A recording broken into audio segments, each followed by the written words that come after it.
It feels incredible, and it feels like, I mean, I can't describe what it feels like to be nominated by your community, and this community has meant so much to me, and has just been so instrumental in my journey as a composer. So it's so special.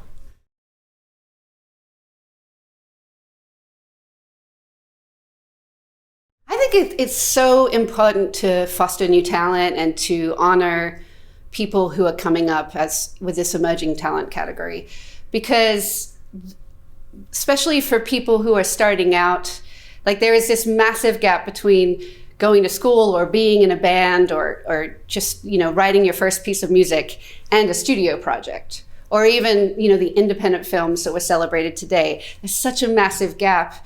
And I think it's so important to demystify what is happening in that time, what it looks like, who those people look like, who can people see as examples of, the full scope of the journey as a composer. And I think one thing that really helps with that is not only the Emerging Talent Award, the David Raksin Award, but also how people who are in the next stage, either independent film or studio film, how they're calling out their team and honoring them, because this is all part of the life cycle, right, of a composer.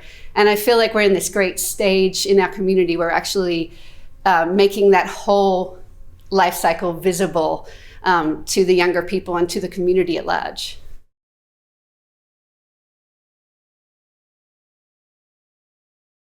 Community is critical. I think the nature of the work that we do is you're sitting in your composer cave, as we call them, writing music by yourself. Maybe you're interacting with a director or with a video game developer. Maybe you're not. Maybe you're doing library music, and it can be incredibly isolating. And there can be a massive amount of imposter syndrome, or just purely, am I doing this right? Is this how other people are doing it?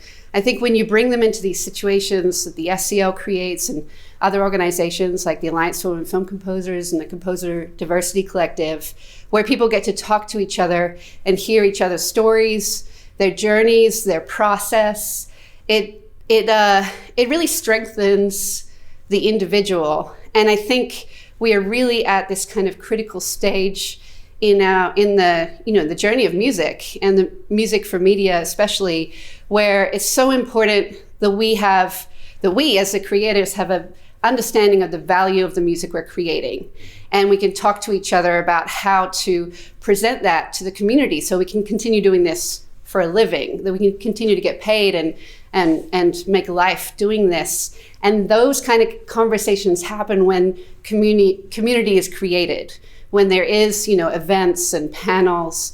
I feel like that is how we're going to have more of like a joint approach to making sure that music continues to be something of value and something that's a real force in the film and television community at large.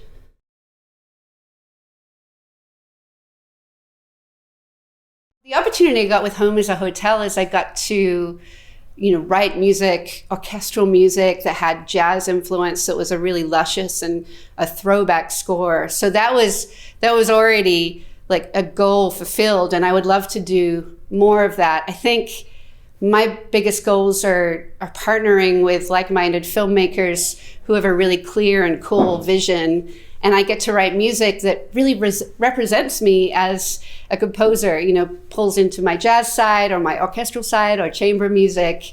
And so being paid to write that kind of music, like that's always going to be my goal.